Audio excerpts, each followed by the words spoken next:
ভোরের কুয়াশা আর ঘাসের ডগার শিশির বলে দেয় প্রকৃতিতে কড়া নাড়ছে শীত। এই শীত মৌসুমের অন্যতম অনুষঙ্গ খেজুরের রস, আর সেই রস থেকে তৈরি হয় পাটালি গুড়। এ বছরেও খেজুর গাছের রস সংগ্রহের মাধ্যমে গুড় বানাচ্ছে ধামরাইয়ের গাছিরা। এ অঞ্চলের গুড় ও রসের ব্যাপক চাহিদা থাকায় প্রতিদিন ভোর হওয়ার আগেই বিভিন্ন প্রান্ত থেকে ছুটে আসেন নানা বয়সী মানুষ। জাহিদুল ইসলাম খানের তথ্য ও চিত্রে ডেস্ক রিপোর্ট।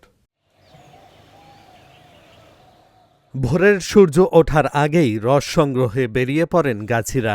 গাছ থেকে নামিয়ে নিয়ে আসেন রস ভর্তি হাঁড়ি, এরপর তা নিয়ে ছোটেন চুলার কাছে। টিনের বড় পাত্রে রস ঢেলে জাল দিয়ে শুরু হয় গুড় বানানোর প্রক্রিয়া। আস্তে আস্তে রস শুকিয়ে রূপ নেয় সুস্বাদু গুড়ে। ধামরাইয়ের বিভিন্ন এলাকায় দেখা মেলে এমন কর্মযজ্ঞের। গাছিরা বলেছেন, আগের তুলনায় খেজুর গাছ কমে যাওয়ায় কমেছে তাদের আয়। সকালে রসটা খাতে আসে, গুড় ভালো, এখানে গুড় নিতে আসে 500-550 টাকা গুড় বেশি, আমরা চৌরস বেশি 450 টাকা। গাছ যদি একটু বেশি হতো তাহলে পরে একটু আমার পোষাইতো। এগুলোর দাম কমে যাওয়ার কারণে মানুষ অবহেলায় পড়ে যায়, এগুলোর অর্থনৈতিক দুর্ঘটনায় পড়ে, এজন্য এগুলা কমে গেছিলো। তো কমে গেছিলো, সবাই তো কমে গেলেও ছাড় দেয় নাই।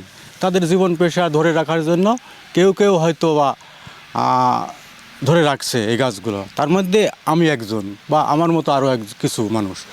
9 বছরের মধ্যে গাছ কমে গেছে। গাছ কমা যাওয়ার কারণে আমার জীবিকা একটু কম হয়। এখন কম হওয়ার কারণে তারপরও দাম একটু যাই পাই, তাতে আমার সংসারটা চালাতে পারি। শীতের সকালকে মধুর করতে ধামরাইয়ের বিশুদ্ধ রস ও গুড় কিনতে প্রতিদিন দূর দূরান্ত থেকে ছুটে আসে নানা বয়সী মানুষ। মানের ভিত্তিতে প্রতি কেজি গুড় বিক্রি হচ্ছে 500 থেকে 600 টাকা দরে। আসা হয়েছে আপনার পাকুটিয়া রাথুরা থেকে। এখানে আসার মজার ছিল অন্যরকম, মানে ফ্রেন্ড সার্কেল মিলে আসছে। মানে এর আগে থেকে আমাদের প্ল্যান ছিল আসার, মানে আসলাম, ভালো লাগলো। রসটা অনেক মিষ্টি, অনেক সুস্বাদু। ভোর 4:30 দিকে রওনা হয়েছি। এই জায়গায় আস্তে আস্তে আমাদের প্রায় 5:30টার মতো বাজে গেছে। আর আমরা অনেক বেশি মজা পেয়েছি এই জায়গায় আসতে। রসটা অনেক বেশি ভালো ছিল এবং অনেক মিষ্টি ছিল।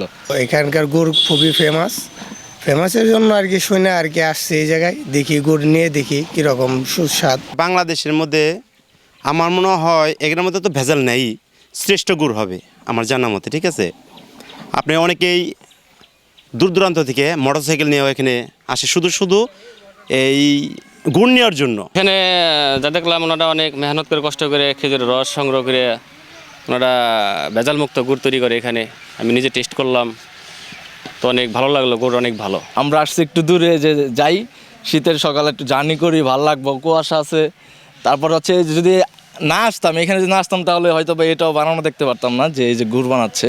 কালের পরিক্রমায় হারিয়ে যেতে বসেছে গাছ থেকে রস সংগ্রহ করে খেজুরের গুড় তৈরির প্রক্রিয়া। খেজুর গাছের পুরনো ঐতিহ্যকে ফিরিয়ে আনতে নতুন বেশি বেশি খেজুর গাছের চারা রোপণের আহ্বান উপজেলা কৃষি বিভাগের।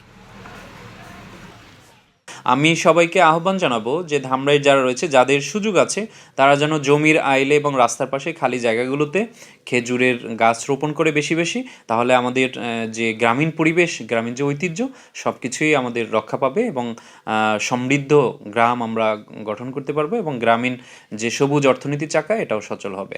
অগ্রহায়ণ, পৌষ ও মাঘ হল ভরা মৌসুম। অগ্রহায়ণ থেকে ফাল্গুন মাস পর্যন্ত স্থানভেদে একটি খেজুর গাছ থেকে মাসে প্রায় 40 থেকে 50 কেজি রস পাওয়া যায়। Dhaka journal, news desk.